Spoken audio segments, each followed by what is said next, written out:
সুপ্রিয় শিক্ষার্থীবৃন্দ, আসসালামু আলাইকুম। আমি অধ্যাপক শামীম আরা বেগম, বিভাগীয় প্রধান, অর্থনীতি বিভাগ। আমি অর্থনীতি বিভাগের তৃতীয় বর্ষের ছাত্রদের ম্যাক্রো ইকোনমিক্স নিয়ে আলোচনা করব। গত ক্লাসে আমরা আলোচনা করেছিলাম থিওরি অফ ইনভেস্টমেন্টের বেসিক কনসেপ্ট। বেসিক কনসেপ্টে আমরা জেনেছিলাম সেভিংস, ক্যাপিটাল ইনভেস্টমেন্ট এবং বিভিন্ন প্রকার ইনভেস্টমেন্ট সম্পর্কে ধারণা। তারই ধারাবাহিকতায় আজ আমরা দেখব মার্জিনাল এফিসিয়েন্সি অফ ক্যাপিটাল অর্থাৎ MEC সম্পর্কে আমরা ধারণা নেব। মার্জিনাল এফিসিয়েন্সি অফ ক্যাপিটাল, যেটাকে আমরা সংক্ষেপে বলি MEC, মূলধনের প্রান্তিক দক্ষতা। মূলত মূলধনের প্রান্তিক দক্ষতা হচ্ছে এক একক মূলধন বিনিয়োগ বৃদ্ধির সাথে সাথে বিনিয়োগকারী অতিরিক্ত যে আয় প্রত্যাশা করে সেটাই হচ্ছে মূলধনের প্রান্তিক দক্ষতা। মূলধনের প্রান্তিক দক্ষতা হচ্ছে কি, এক একক অতিরিক্ত মূলধন নিয়োগ করলে তা থেকে যে পরিমাণ অতিরিক্ত আয় উপার্জন প্রত্যাশা করা হয়, এটাই হচ্ছে মূলধনের প্রান্তিক দক্ষতা। অর্থাৎ একজন বিনিয়োগকারী যখন সে মূলধন অতিরিক্ত সংযোজন করে, সে জানে যে মূলধন যদি বাড়ানো হয় উৎপাদন বৃদ্ধি পাবে, উৎপাদন যদি বৃদ্ধি পায় তাহলে তার মুনাফা বৃদ্ধি পাবে। এই যে একটা অতিরিক্ত আয় যে প্রত্যাশা করে, সেই প্রত্যাশিত আয়টাকেই আমরা বলে থাকি মূলধনের প্রান্তিক দক্ষতা। এবং মূলধনের প্রান্তিক দক্ষতা অধ্যাপক কেইন্স এটা নিয়ে আলোচনা করেন তার যে বিখ্যাত গ্রন্থ the general theory of employment, interest and money গ্রন্থে সে এই বিষয়টাকে তার আয় ও নিয়োগ তত্ত্বে MEC সম্পর্কে ধারণা দেন। এবং কেইন্স MEC সম্পর্কে যেটা বলেছেন, সে বলছেন এটা একটি বাট্টার হার, অর্থাৎ যেই হারটা দিয়ে আমরা যদি বাট্টা করি তাহলে আমার প্রত্যাশিত আয়কে যদি আমি বাট্টা করি তাহলে মূলধনের যোগান দামটা সমান হয়। অর্থাৎ আমি যে মূলধন দ্রব্যটা নিয়োগ করতে চাচ্ছি, বৃদ্ধি করতে চাচ্ছি, সেখান থেকে যে আয় আমি প্রত্যাশা করছি সেই প্রত্যাশিত আয়কে যদি আমি বাট্টা করি তাহলে মূলধনের যোগান দামের সমান হয়।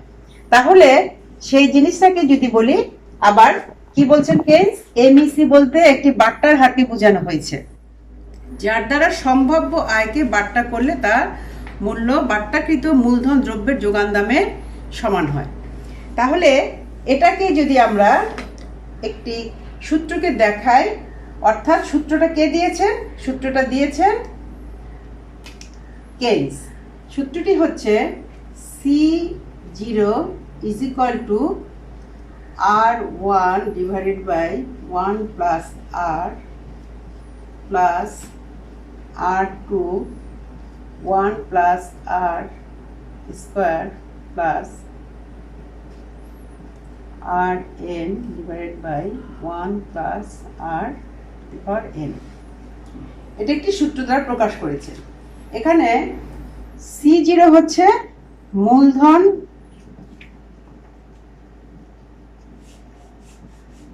দ্রব্যের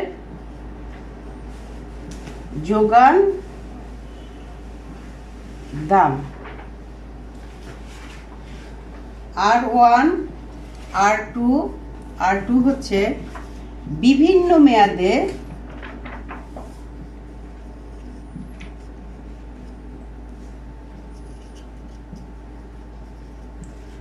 মূলধন থেকে প্রাপ্ত প্রত্যাশিত আয়, আর MEC বা আর এটা দিয়ে আমরা বুঝাচ্ছি বাট্টার হার। তাহলে কি দাঁড়াচ্ছে, যে কোনো ব্যক্তি যখন কোনো মূলধন বৃদ্ধি করবে তখন তা থেকে যে অতিরিক্ত আয়টাকে আশা করে, যে প্রত্যাশা করে, কারণ সে জানে মূলধন বিনিয়োগ করলে তার উৎপাদন বৃদ্ধি পাবে, উৎপাদন বৃদ্ধি পেলে তার মুনাফা বৃদ্ধি পাবে। এবং এই যে অতিরিক্ত যে আশাটা করে, সেই আশাটাকে অর্থাৎ প্রত্যাশিত আয়টাই হচ্ছে মূলত মূলধনের প্রান্তিক দক্ষতা। এবং এটাকে আর কেইন্স কি বলছেন, একটি বাট্টার হার। বাট্টার হার দিয়ে সেই প্রত্যাশিত আয়টাকে যদি আমরা কাউন্ট করি তাহলে বাট্টাকৃত মূল্যটা যোগান দামের সমান হয়। কিসের যোগান দাম? মূলধনের যোগান দাম। অর্থাৎ আমি যেই টাকা দিয়ে মূলধন দ্রব্যটা ক্রয় করেছি তার কি হয়, সমান হয়। আচ্ছা, আমি যদি একটি গাণিতিক উদাহরণের সাহায্যে ব্যাখ্যা করি তাহলে বিষয়টি অনেক সহজ হবে। সহজ হওয়ার আগে আমি সূত্রটাকে একটু দেখিয়ে নেই যে আমি যে মূলধন দ্রব্যের কথা বললাম সেই দ্রব্যটার মেয়াদকাল যদি 1 বছর হয় তাহলে আমরা লিখতে পারি C0 is equal to R1 1 plus R। এটাকে আমি লিখতে পারি C0 plus C0R is equal to R1, অথবা C0R is equal to R1 minus C0। তারপরে হচ্ছে R is equal to R1 minus C0 divided by C0। এটা দ্বারা কি বোঝাচ্ছে যে আমার R1টা হচ্ছে প্রত্যাশিত আয়। আমি কি বলেছি যে আমার এই মূলধন দ্রব্যের মেয়াদকাল হচ্ছে 1 বছর, তো সেক্ষেত্রে R1 হচ্ছে আমার প্রত্যাশিত আয়, C0 হচ্ছে আমার মূলধনের ব্যয়, এই C0 মূলধনের ব্যয়, আর R হচ্ছে বাট্টার হার, অথবা আমি বলতে পারি MEC। এখন এটাকে যদি আমি আমার গাণিতিক ব্যাখ্যা করি, আমি ধরে নিলাম যে আমি যেই মূলধন সামগ্রীর কথা বলছি সেই দ্রব্যের দাম হচ্ছে 1 লক্ষ টাকা। তাহলে C0 হচ্ছে কত? 1 লক্ষ। আর আমি প্রত্যাশা করছি এখান থেকে আমি 1,25,000 টাকা আমি আয় প্রত্যাশা করছি। তাহলে 1,25,000 টাকা আমি কি করছি? প্রত্যাশা করছি। তাহলে R1 হচ্ছে এটা। এখন যদি আমি সূত্রে বসাই তাহলে কি দাঁড়াচ্ছে? R1 হচ্ছে কত? 15 মাইনাস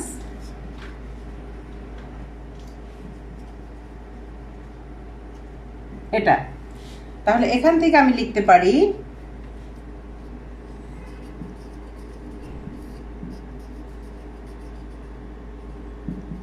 সমান হচ্ছে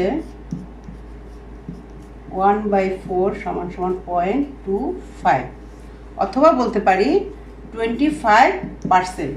তাহলে এখান থেকে সহজে বোঝা যাচ্ছে যে আমি যদি এই সূত্রটাকে অ্যাপ্লাই করি তাহলে যে মূলধন জাতীয় দ্রব্যের মেয়াদকাল হচ্ছে 1 বছর, সেটাকে যদি আমি বাট্টা করি, সে বাট্টা কত পার্সেন্ট, অর্থাৎ 25% দিয়ে যদি আমি বাট্টা করি তাহলে দেখা যাচ্ছে আমার এই যে মূলধন থেকে আমার প্রাপ্ত যে আয় এবং আমার যে ব্যয় সেটা হচ্ছে সমান। এখন এটাকে কিন্তু আমি ইচ্ছা করলে আবার একটু উল্টা করে দেখাতে পারি যে আমি যে কথাটা বললাম এটা হচ্ছে ব্যয়ের সাইড, এটা হচ্ছে আয়ের সাইড। তাহলে এটা সমান হয় কিনা আমি সেটা কিন্তু আবার প্রমাণ করে দেখাতে পারি। অর্থাৎ এখানে আমার হয়েছে কত? 25%।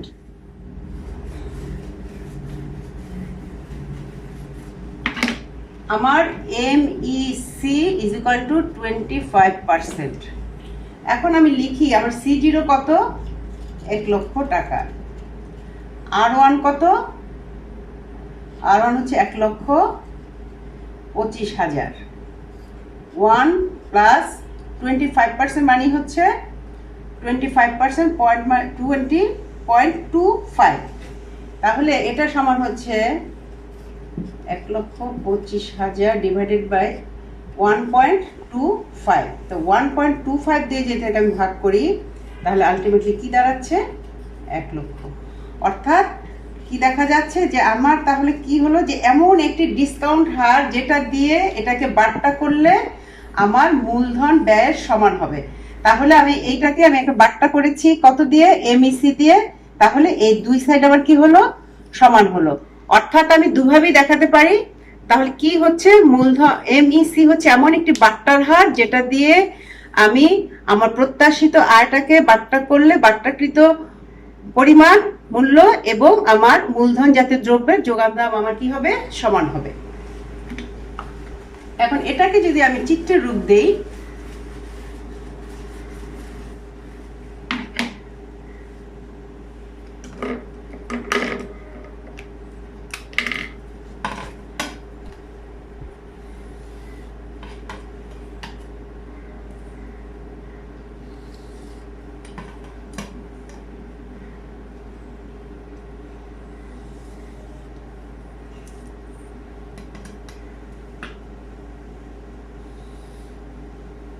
আমি এমইসিটি নিয়ে একটু ডিটেলস বলার উদ্দেশ্য হচ্ছে এটা আমার বিভিন্ন ক্ষেত্রে এটা আমার খুবই প্রয়োজন হবে।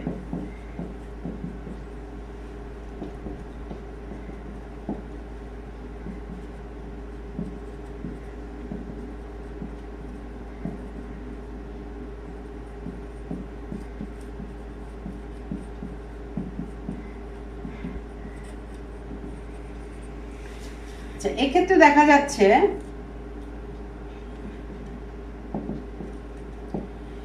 যে এমইসির সাথে মূলধন বিনিয়োগের সাথে বিপরীত সম্পর্ক, অর্থাৎ মূলধন বিনিয়োগের পরিমাণ যদি বৃদ্ধি পায় তাহলে এমইসি হ্রাস পায়।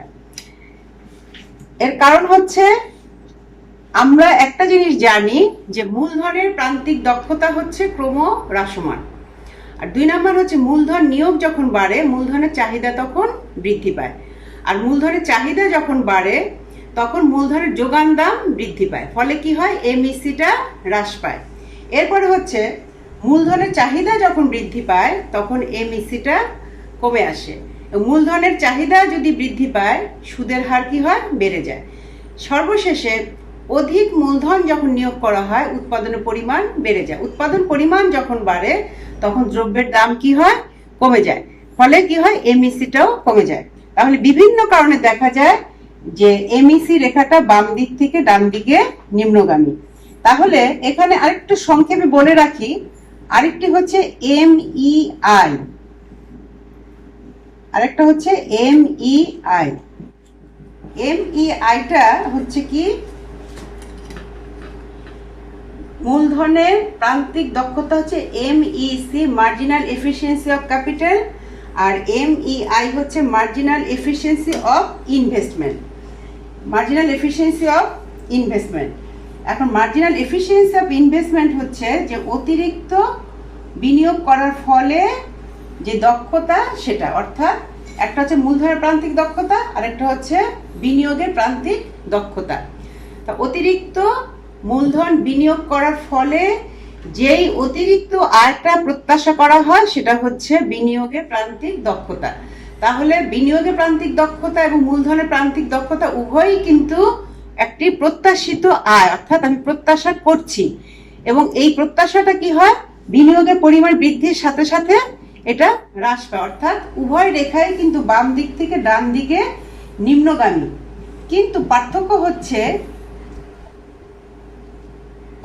হচ্ছে যে আমার এমইসি রেখাও বাম দিকে নিম্নগামী, এমইআই রেখাটাও বাম দিকে নিম্নগামী, কিন্তু এমইআই রেখার চেয়ে এমইসি রেখাটা উপরে, অর্থাৎ যখন কমে যায় তখন মার্জিনাল এফিসিয়েন্সি অফ ক্যাপিটালের চেয়ে মার্জিনাল এফিসিয়েন্সি অফ ইনভেস্টমেন্টটা বেশি হারে কমে।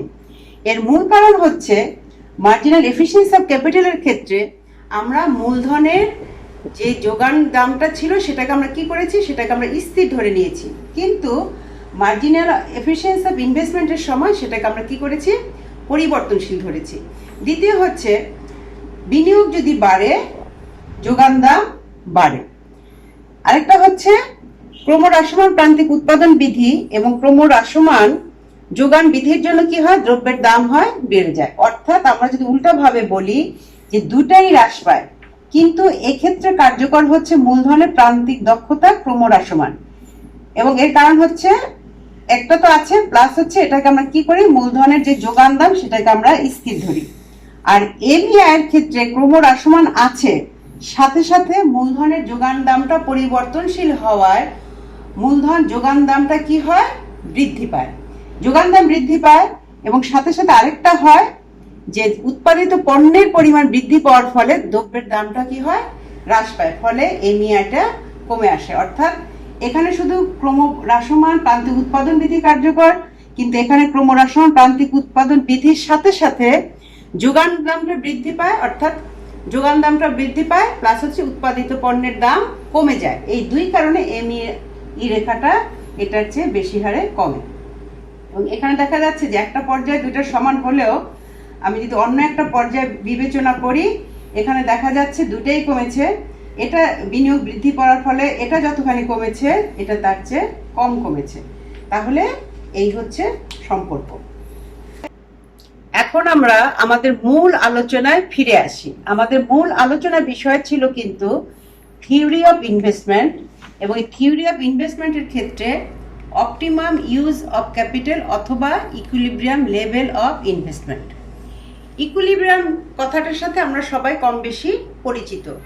আমরা জানি দ্রব্যের দামের ক্ষেত্রে আমরা ইকুইলিব্রিয়াম বের করি, আমরা উৎপাদকের ক্ষেত্রে ইকুইলিব্রিয়াম বের করি, ভোক্তার ক্ষেত্রে ইকুইলিব্রিয়াম বের করি। তাহলে ইকুইলিব্রিয়াম বিনিয়োগকারীর ক্ষেত্রেও অত্যন্ত গুরুত্বপূর্ণ একটি বিষয়। অর্থাৎ আমরা যদি বলি ইকুইলিব্রিয়াম লেভেল অফ ইনভেস্টমেন্ট, তাহলে মূলধনের বিনিয়োগ এমন একটি স্তরে পৌঁছাবে যে ক্ষেত্রে মুনাফাটা কি হবে, সর্বোচ্চ হবে। তাহলে মুনাফার প্রসঙ্গ কেন আসলো? একজন বিনিয়োগকারীর মূল উদ্দেশ্য থাকে মুনাফা সর্বোচ্চকরণ করা, এবং সে নিয়োগটা এমন ভাবে করে যাতে করে তার মুনাফাটা সর্বোচ্চকরণ হয়। এবং যখন তার মুনাফা সর্বোচ্চকরণ হয় তখন সেই স্তর থেকে সে তার বিনিয়োগটাকে কমানো বা বাড়ানোর কোনো ইচ্ছা পোষণ করেন না। তাহলে যে স্তরে এসে দুইভাবেই বলা যায় তার মুনাফাটা সর্বোচ্চকরণ করেন, এবং সাথে সাথে সে তার বিনিয়োগের পরিমাণ হ্রাস বৃদ্ধি করার ইচ্ছা পোষণ করেন না, সেটাকে আমরা বলছি মূলধনের ভারসাম্য স্তর, অথবা আমরা বলতে পারি মূলধন ক্যাপিটালের ভারসাম্য স্তর। অর্থাৎ মূলধনে বিনিয়োগ যে স্তরে সর্বোচ্চ মুনাফা অর্জিত হয় সেই স্তরকে ভারসাম্য বিনিয়োগ বলা হয়। এখন এই ভারসাম্য বিনিয়োগ নির্ধারণের ক্ষেত্রে প্রচলিত কতগুলি মতবাদ আছে। প্রচলিত মতবাদের ভিতরে অন্যতম একটি হচ্ছে কেনসিয়ান থিওরি অফ ইনভেস্টমেন্ট, দ্বিতীয়টা হচ্ছে ফিক্সড ইনভেস্টমেন্ট অথবা থিওরি অফ জার্গানসন, এটাকে আমরা আবার বলি নিও ক্লাসিক্যাল থিওরি। থার্ড হচ্ছে মডার্ন থিওরি অফ ইনভেস্টমেন্ট। তাহলে আজ আমরা শুধুমাত্র কেনসিয়ান থিওরি অফ ইনভেস্টমেন্টটা দেখব। কেনসের মতে যে উৎপাদকের মূল উদ্দেশ্য হচ্ছে মুনাফা সর্বোচ্চকরণ করা। এটা শুধু কেনসের মতে না, সব উৎপাদকের ক্ষেত্রেই একই কথা প্রযোজ্য। এবং কেনস মনে করেন এক্ষেত্রে দুটি বিষয় গুরুত্বপূর্ণ ভূমিকা পালন করেন। একটি হচ্ছে মার্জিনাল এফিসিয়েন্সি অফ ক্যাপিটাল, আর একটি হচ্ছে রেট অফ ইন্টারেস্ট। আবার কিন্তু বলছি কেনসের মতে ভারসাম্য বিনিয়োগের ক্ষেত্রে অন্যতম নির্ধারক হচ্ছে দুটি বিষয়, অর্থাৎ বিনিয়োগকারীর ক্ষেত্রে দুটি বিষয় অত্যন্ত গুরুত্বপূর্ণ। প্রথমটি হচ্ছে মার্জিনাল এফিসিয়েন্সি অফ ক্যাপিটাল, অর্থাৎ মূলধনের প্রান্তিক দক্ষতা, আরেকটি হচ্ছে ইন্টারেস্ট রেট অর্থাৎ সুদের হার। এই দুটি তার বিনিয়োগকে প্রভাবিত করে। এখন যদি আমরা সে আবার আগের জায়গায় ফিরে যাই, যে মার্জিনাল এফিসিয়েন্সি অফ ক্যাপিটালটা কি, আমরা জানি বিনিয়োগ থেকে প্রাপ্ত যে আয়টা আশা করে, অর্থাৎ প্রত্যাশিত যে আয়টা, সেটাই হচ্ছে মার্জিনাল এফিসিয়েন্সি অফ ক্যাপিটাল। এবং তাহলে এটার আরেকটা নাম দেয়া যায়, সেটা হচ্ছে প্রত্যাশিত আয় বা বিনিয়োগ থেকে প্রাপ্ত আয়, অথবা আমরা বলতে পারি বিনিয়োগ থেকে প্রাপ্তি বা আয় হার যেটা নির্দেশ করে সেটা হচ্ছে কি মার্জিনাল এফিসিয়েন্সি অফ ক্যাপিটাল। অর্থাৎ এটা হচ্ছে আমার আয়ের সাইড, বা আমরা বলতে পারি আমার প্রাপ্তি। আর আমরা জানি একদিক যেমন চাহিদা থাকে, আরেকদিক থাকে যোগান। একদিক থাকে আয় অর্থাৎ চাহিদা দাম, আরেকদিক থাকে যোগান দাম। ঠিক একইভাবে রেট অফ ইন্টারেস্ট হচ্ছে যেটাকে আমরা বলতে পারি বিনিয়োগ ব্যয়। তাহলে একদিকে হচ্ছে আয়, আরেকদিকে হচ্ছে ব্যয়। বিনিয়োগ ব্যয় কেন বললাম আমরা রেট অফ ইন্টারেস্টকে? যে যদি কোনো ব্যক্তি, কোনো বিনিয়োগকারী যখন সে মূলধন সামগ্রী বিনিয়োগ করতে চায় তখন সে ব্যাংক থেকে লোন নেয়। নর্মালি কি করে, সে ব্যাংক থেকে একটি লোন নেওয়ার চেষ্টা করে বা লোন নিয়ে সেটা ক্রয় করে। তো যখন সে লোন নিয়ে ক্রয় করবে তাহলে ওই লোনের টাকার সাথে অতিরিক্ত একটি টাকা দিতে হয়, সেটাকে আমরা বলি কি সুদ। অর্থাৎ এই যে অতিরিক্ত সুদটা দিতে হচ্ছে এটাকে আমরা বলতে পারি ওই মূলধনের কি ব্যয়।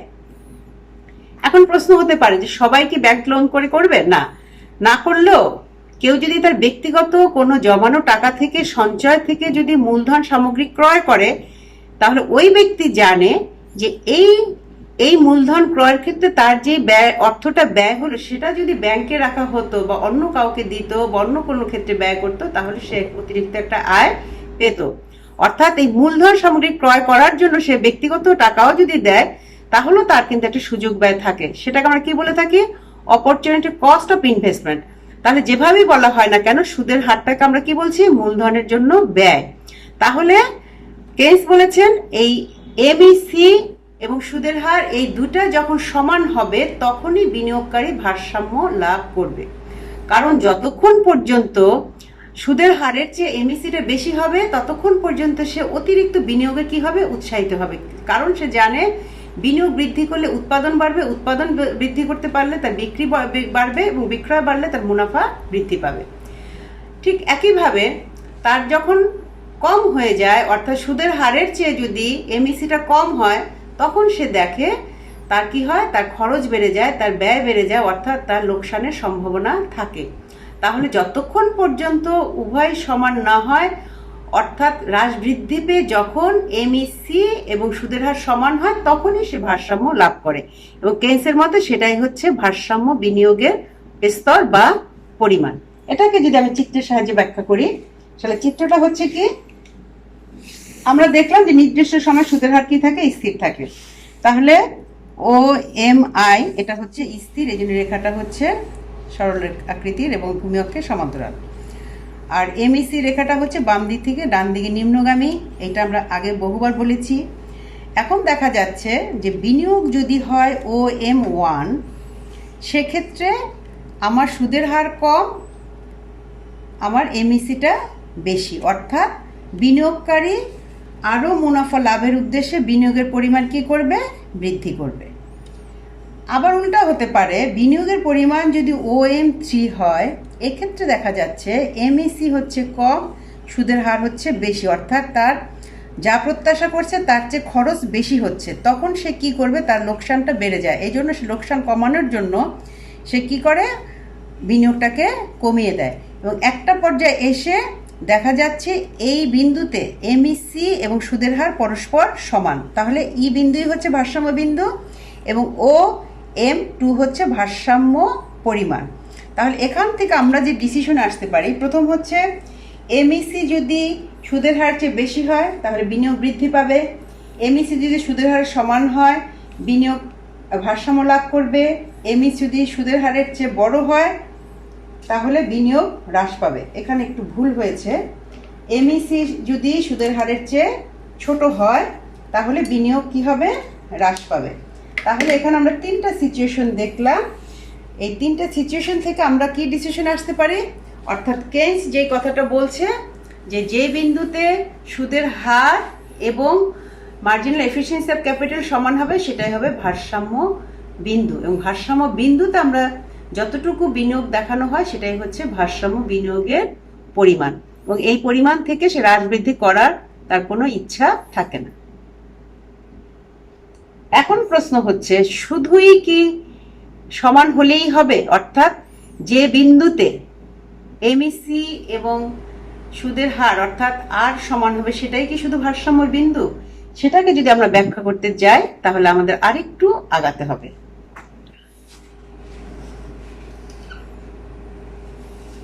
আমরা দেখেছিলাম এটা হচ্ছে ভারসাম্যের শর্ত, অর্থাৎ যেই বিন্দুতে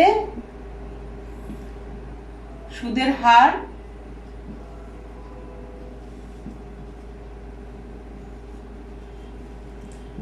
হার এবং এমইসি সমান, সেই বিন্দুতে কি হবে, ভারসাম্য লাভ করবে। এটা হচ্ছে সেই বিন্দু। এখন এটাকে আমরা বলি প্রয়োজনীয় শর্ত, কিন্তু পর্যাপ্ত না। তা আমরা অর্থনীতির অনেক ক্ষেত্রে প্রয়োজনীয় শর্ত এবং পর্যাপ্ত শর্ত ব্যবহার করেছি। এক্ষেত্রে দেখা যাচ্ছে এটা হচ্ছে প্রয়োজনীয় শর্ত কিন্তু পর্যাপ্ত না। পর্যাপ্ত না কেন, আমি যদি এখানে এরকম একটা ছবি আঁকি,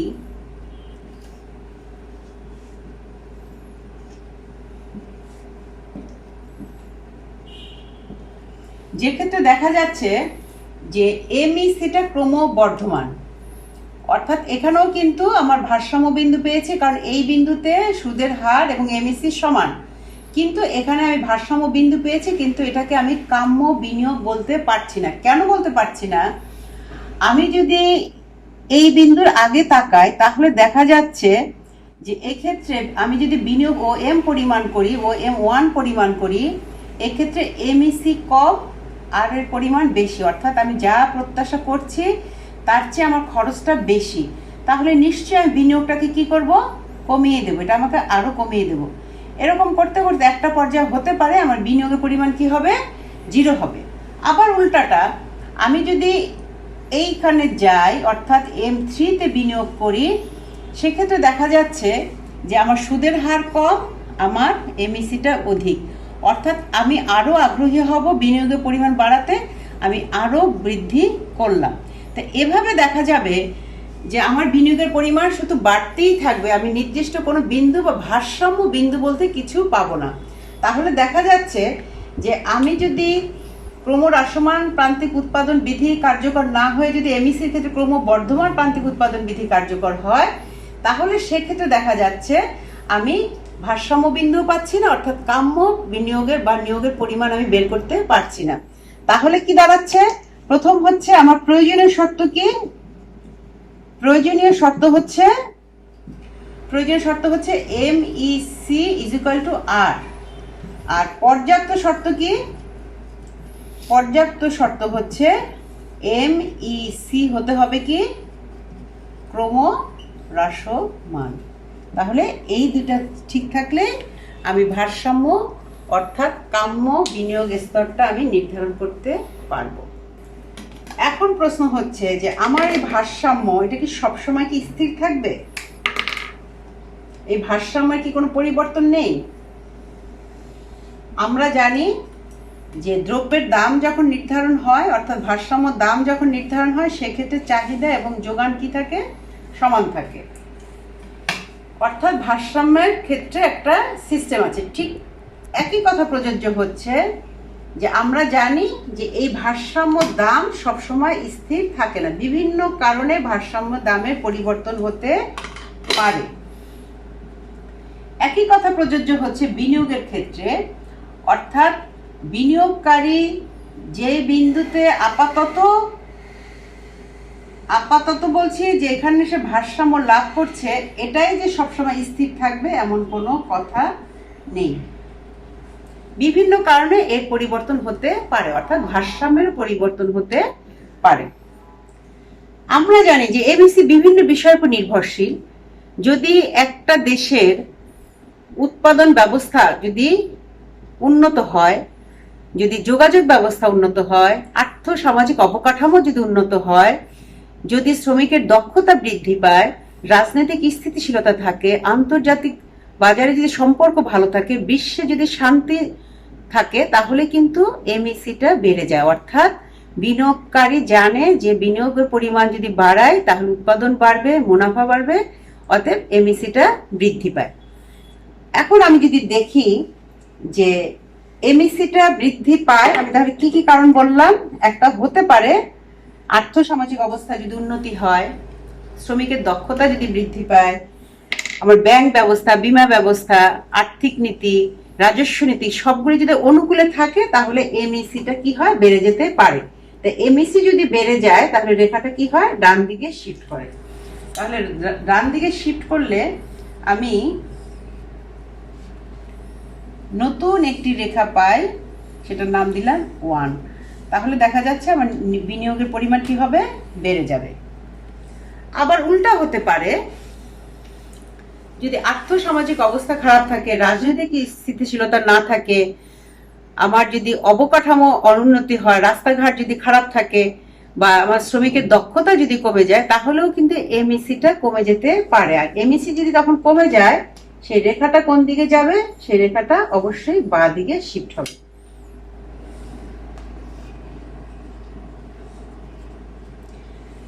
এখন আমি যদি উদাহরণ হিসেবে দেই যে বাংলাদেশে এখন যে অবস্থা, অর্থাৎ আমাদের দেশে করোনার দুর্যোগের সময় কি হয়েছে?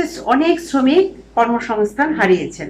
কর্মসংস্থান হারানোর পরে তাদের আর্থিক অবস্থা কি হয়েছে? খারাপ হয়েছে। আর্থিক অবস্থা খারাপের সাথে সাথে তাদের স্বাস্থ্যগত যে অবস্থা সেটাও কিন্তু অবনতি হয়েছে। ফলে বলা যায় যে তাদের যে কর্মদক্ষতা সেটা অনেকাংশেই হ্রাস পেয়েছে। আবার এই যে এখন আমাদের যে প্রাকৃতিক দুর্যোগ, অর্থাৎ যে বন্যা দেখা দিচ্ছে, বন্যার ফলে কিন্তু রাস্তাঘাটের অনেক ক্ষতি হয়, ফলে অবকাঠামো কি হয়? দুর্বল হয়ে যায়। এক্ষেত্রেও কিন্তু কি হয়? আমার যে আশা আছে, অর্থাৎ আমি যে বিনিয়োগ করলাম সেই বিনিয়োগ থেকে কিন্তু মুনাফার আশাটা কি হয়? কমে যায়। তাহলে দেখা যাচ্ছে যে এই বিভিন্ন কারণেও কিন্তু এমইসিটা হ্রাস পেতে পারে। তাহলে দেখা যাচ্ছে যে এমইসি যেমন বৃদ্ধিও হতে পারে, আবার এমইসিটা হ্রাস পেতে পারে। তাহলে এভাবে দেখা যায় যে ভারসাম্যের পরিবর্তন হতে পারে। এবং এখানে কি কারণ আমরা দেখলাম যে একটি নির্দিষ্ট সময় সুদের হার স্থির আছে, কিন্তু এমইসি পরিবর্তনের ফলে ভারসাম্যের পরিবর্তন হতে পারে।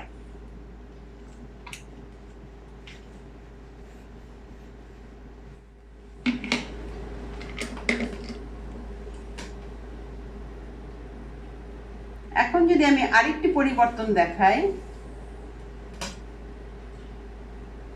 এটা আমি দেখাচ্ছি একদিনে অনেকগুলি, হয়তোবা মনে হচ্ছে জটিল, কিন্তু একদম সহজ। আমরা দ্রব্যের দাম যেমন নির্ধারণ করি চাহিদা এবং যোগানের দ্বারা, এবং আমরা জানি চাহিদা স্থির থেকে যোগানের পরিবর্তন হলে ভারসাম্যের যেমন পরিবর্তন হতে পারে, আবার একইভাবে চাহিদা ঠিক থেকে যোগানের পরিবর্তনের জন্য ভারসাম্য হতে পারে পরিবর্তন, আবার যোগান ঠিক থেকে চাহিদা পরিবর্তনের জন্য ভারসাম্যের পরিবর্তন হতে পারে। ঠিক একইভাবে এখানে আমরা আগে দেখলাম যে সুদের হার স্থির আছে, কিন্তু এমইসি পরিবর্তনের জন্য ভারসাম্যের পরিবর্তন হতে পারে। অর্থাৎ এমইসি রেখা যদি ডানে যায়, অর্থাৎ মার্জিনাল এফিসিয়েন্সি অফ ক্যাপিটাল যদি বেড়ে যায়, তাহলে বিনিয়োগকারী অধিক বিনিয়োগে উৎসাহিত হয়, অর্থাৎ বিনিয়োগের পরিমাণ বেড়ে যায়।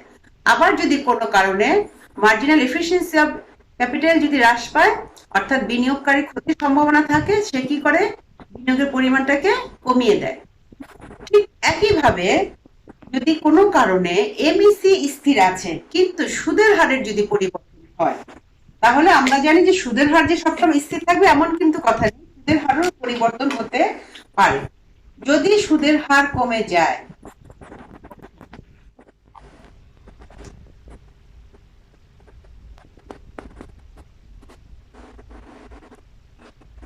যদি সুদের হার কমে যায়, সেক্ষেত্রে দেখা যায় কি আমার বিনিয়োগের পরিমাণ কম বেশি হতে পারে। অর্থাৎ আগে সুদের হার যা ছিল, এখন সুদের হার যদি কমে যায়, তাহলে বিনিয়োগের পরিমাণটা কি হবে? বেড়ে যাবে। আবার যদি এখানে আমি উদাহরণ হিসাবে দেই, এই করোনাকালীন সময়ে সরকার কি করেছেন, বিভিন্ন পদক্ষেপ গ্রহণ করেছে। তার ভিতরে অন্যতম একটি পদক্ষেপ হচ্ছে কৃষি যে ঋণ ছিল সেই সুদের হারটাকে অনেকখানি কমিয়ে দিয়েছেন। তাহলে দেখা যায় যে এক্ষেত্রে কিন্তু কৃষিজাত পণ্যের উৎপাদনের ক্ষেত্রে আমার যে সকল পণ্যের প্রয়োজন হয়, অর্থাৎ যে ধরনের মূলধন দ্রব্যের প্রয়োজন হয়, সেক্ষেত্রে কিন্তু আমার কি হচ্ছে, আমার যোগান দামটা কি হবে? কমে যাবে। সেক্ষেত্রে কিন্তু বিনিয়োগকারী অধিক বিনিয়োগে উৎসাহী হতে পারে।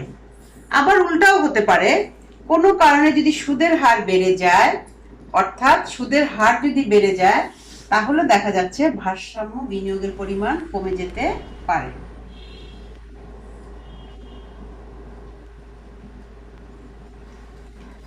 তাহলে এক্ষেত্রে কি দেখা যাচ্ছে, যখনই সুদের হার বেড়ে যাবে তখন বিনিয়োগকারীর বিনিয়োগ ব্যয়টা কি হবে? বেড়ে যাবে। ব্যয় যখন বেড়ে যাবে, তার মুনাফার পরিমাণটা কমে আসবে। কমে আসার জন্য সে কি করবে? বিনিয়োগের পরিমাণটাকে কমিয়ে দিতে চাইবে এবং নতুন করে একটি ভারসাম্য বিন্দু হবে, সেটা হচ্ছে E2। তাহলে এক্ষেত্রে দেখা যাচ্ছে সুদের হার যদি কমে, বিনিয়োগের পরিমাণ বাড়ে, সুদের হার যদি বেড়ে যায়, বিনিয়োগের পরিমাণটা কমে।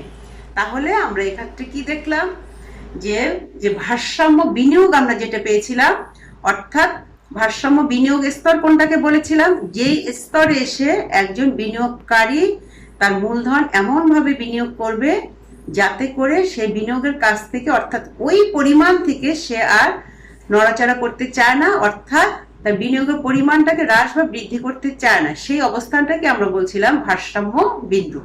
এবং ভারসাম্য বিন্দুর ক্ষেত্রে আমরা কেইন্সের মতবাদে কি দেখেছি, যে ক্ষেত্রে মার্জিনাল এফিসিয়েন্সি অফ ক্যাপিটাল এবং সুদের হার সমান হয় এবং মার্জিনাল ক্যাপিটাল অফ ইনভেস্টমেন্টটা কি হয়? বাম দিক থেকে ডান দিকে নিম্নগামী হয়, সেক্ষেত্রে ভারসাম্য লাভ করে। এরপরে আবার দেখলাম যে ভারসাম্য সবসময় স্থায়ী হবে এমন কোনো কথা নেই, বিভিন্ন কারণে এটা পরিবর্তন হতে পারে। অর্থাৎ এমইসি রেখার পরিবর্তনের জন্য যেমন হতে পারে, সুদের হারের জন্য হতে পারে।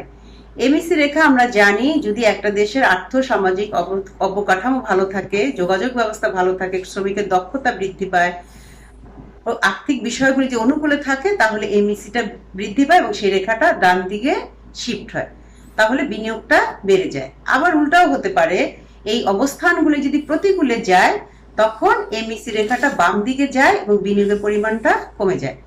আবার আরেকটা হতে পারে যে এমইসি আমার স্থির আছে, অর্থাৎ মূলধনের প্রান্তিক দক্ষতা আমার স্থির আছে, কিন্তু আমার সুদের হার কমেও যেতে পারে, বেড়েও যেতে পারে। সুদের হার যদি কমে যায় তাহলে বিনিয়োগের পরিমাণ বেড়ে যায়, আর সুদের হার যদি বেড়ে যায় বিনিয়োগের পরিমাণ কমে আসে। তাহলে দেখা যাচ্ছে আমরা এখানে একটা ভারসাম্য বিন্দু পেলাম, এবং ভারসাম্য বিন্দু পরিবর্তনের কারণগুলি আমরা ব্যাখ্যা করতে পারলাম। তোমরা কতটুকু বুঝতে পেরেছো জানি না, তবে এটা খুবই সহজ, এবং বই দেখলে তোমাদের কাছে আরো সহজ হবে। আমি হয়তো অত সুন্দর করে বুঝাতে পারিনি, বইটা আর সুন্দর করে লেখা আছে। তাহলে আজকে এতটুকুই থাক। আমরা আগামী ক্লাসে থিওরি অফ ইনভেস্টমেন্ট আরো দুটো থিওরি আছে, সেই দুটি থিওরি দেখার চেষ্টা করব। সবাই ভালো থাকো, সুন্দর থাকো। ধন্যবাদ সবাইকে।